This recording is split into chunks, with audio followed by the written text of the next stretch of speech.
O que aprendemos nessa semana, irmãos? O que aprendemos ao estudar os 3 primeiros capítulos do livro de Deuteronômio? Ao estudarmos e tomar conhecimento deste sermão de Moisés, desse sermão que Moisés fez ao povo hebreu, fez à nação, antes da entrada em Canaã. Depois de 40 anos de peregrinação no deserto, o povo estava de novo às portas de Canaã. E Moisés queria instruir o povo qual devia ser o seu comportamento. Moisés estava já no fim da vida, essa era uma das suas últimas mensagens. E ele tinha uma preocupação especial com o povo, de deixar o povo preparado, de deixar o povo obediente, de deixar o povo íntegro para entrar em Canaã. Vimos que foi um cumprimento de profecia.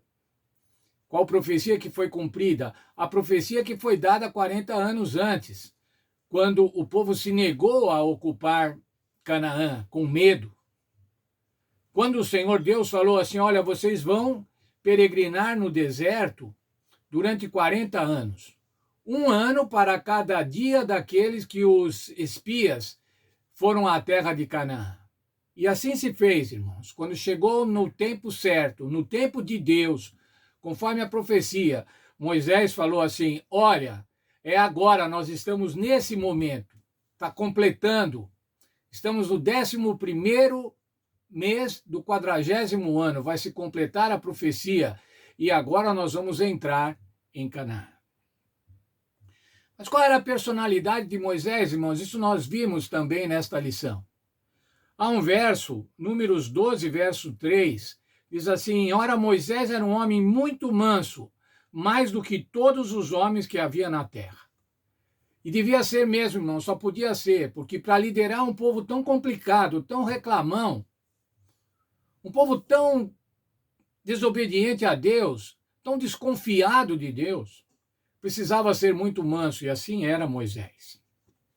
Quais eram as preocupações de Moisés? A preocupação de Moisés era fazer com que o povo entrasse em Canaã, que o povo chegasse em Canaã, entrasse em Canaã e se comportasse conforme o plano de Deus.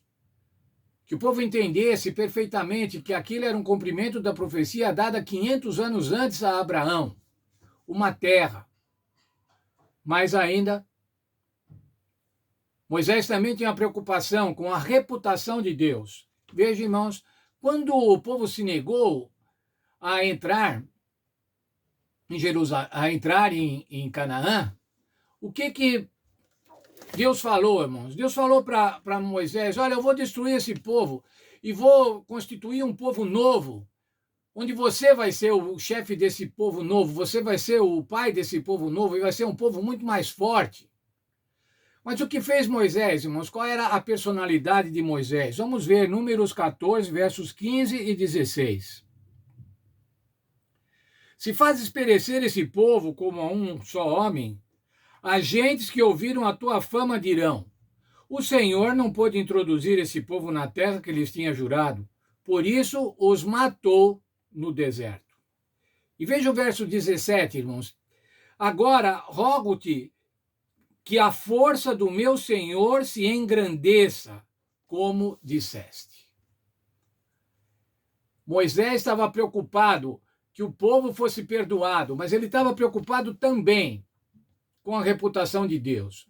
Se o povo não entrasse em Canaã, se o povo perecesse às portas de Canaã, o que os outros iam dizer de Deus? Olha, tirou do Egito, mas não pôde fazer entrar na terra, e daí os matou na entrada da terra. Ele estava preocupado com a reputação de Deus, assim como nós devemos estar preocupados com a reputação de Deus. Quando nos denominamos cristãos, irmãos, nós temos uma responsabilidade de representar a Deus, uma responsabilidade de mostrar ao mundo, mostrar aos pagãos, o que é ser filho de Deus, o que é se relacionar com Deus. Mas ainda, Moisés tem a preocupação de deixar instruções para o povo. Nós vamos estudar ao longo desse trimestre essa preocupação de Moisés de deixar o povo instruído para ocupar Canaã. Vimos também, irmãos, nessa lição que o Senhor faz e fará juízo. Fez o juízo contra os amorreus, mas vai fazer também um juízo com o restante dos habitantes da terra. Esse juízo será feito após na sua segunda vinda. Esse juízo é feito a cada um de nós quando morremos. Nós temos, irmãos, quando morremos, fecha-se a porta da graça e nós estamos, então, definidos para o juízo. Não há mais o que fazer. Mas veja, irmãos, muitas coisas nós não entendemos. Eu, particularmente, irmão, tem muitas coisas que eu não entendo na Bíblia. Muitas coisas que eu não entendo como é que foi que Deus tomou tal atitude, ou aquela, ou outra atitude. Veja o texto de Romanos, que lemos nesta semana. É um texto semelhante ao texto de Isaías. Isaías 55, 8 e 9. Mas eu vou ler Romanos 11, 33 e 34. Que Deus maravilhoso que nós temos. Como é profunda a riqueza da sabedoria e do conhecimento de Deus. Como é impossível a nós compreendermos suas decisões e seus caminhos. Quem dentre nós conhece a mente do Senhor? Quem é que sabe o suficiente para ser seu conselheiro? Quem pode aconselhar a Deus, irmãos? Eu diria o seguinte, quem pode julgar a Deus? Quem de nós pode julgar os atos de Deus, por mais que não entendamos? Não podemos, irmãos, o Senhor Deus é insondável. O Senhor Deus sabe todas as coisas.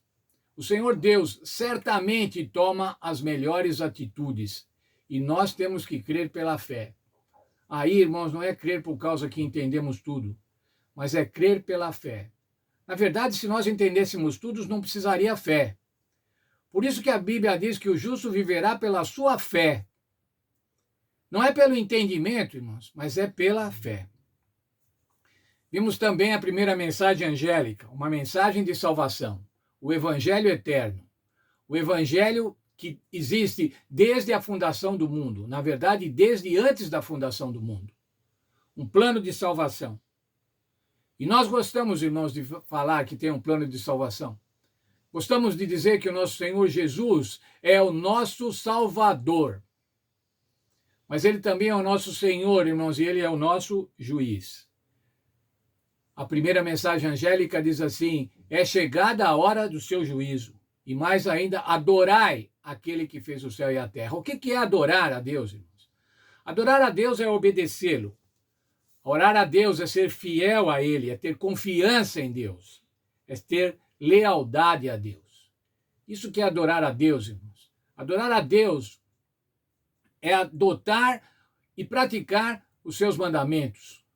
Há um texto na Bíblia que diz assim, se você me ama, você guarda os meus mandamentos. Mas esse Deus de juízo, irmãos, esse Deus que vai fazer juízo, esse Deus quer fazer com que nós sejamos julgados e condenados, será que é isso? Veja o profeta Ezequiel, capítulo 18, verso 32. Eu não quero que ninguém morra, diz o Senhor Deus. Portanto, parem de pecar e vivam. Portanto, arrependam-se, convertei-vos. É o apelo, irmãos, é o apelo recorrente que há na Bíblia para o povo de Deus, para o povo de Deus no passado e para nós, o povo de Deus hoje. O Senhor não quer que ninguém morra, mas antes que nós sejamos salvos, o Senhor diz, parem de pecar e vivam, convertei-vos. Convite para nós. Como lá no texto de Apocalipse, eis que estou à porta e bato. Se alguém abrir, eu vou entrar e vou cear com ele. O Senhor quer cear conosco, irmãos. O Senhor quer nos salvar. O desejo de Deus é nos salvar. Eu tenho dito, irmãos, recorrentemente, qual é o negócio de Deus, irmãos? O negócio de Deus é a minha salvação. O negócio de Deus é a tua salvação, a salvação de cada um de nós. A salvação dos seres humanos. Entretanto, irmãos, o Senhor não vai salvar todos os seres humanos, porque muitos não vão querer. É por isso que ele está falando aqui. Olha, parem de pecar e vivam. Arrependei-vos, convertei-vos.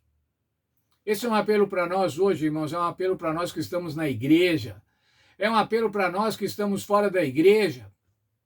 É um apelo para cada um, irmãos. Um apelo individual. É um apelo coletivo para toda a raça humana. Mas é um apelo individual para cada um. Arrependei-vos, convertei-vos e vivam. Que Deus abençoe cada um de nós, que o estudo dessa lição sirva para despertar em nós mais ainda um senso de arrependimento, um senso de fazer a vontade de Deus, um senso de amar a Deus, de ser recíproco ao amor de Deus, um senso de aceitar o plano da salvação, aceitar o evangelho eterno. O que é o evangelho externo? A salvação em Cristo Jesus. Portanto, irmãos, falo para mim em primeiro lugar, Alfredo, aceite a salvação no Senhor Jesus. Cada um de vocês, aceite a salvação no Senhor Jesus. Convertei-vos e vivam. Vivam agora e vivam eternamente. Deus abençoe a todos, um feliz sábado para todos, juntamente com os amigos, os irmãos da igreja e juntamente com a família. Feliz sábado, Deus abençoe.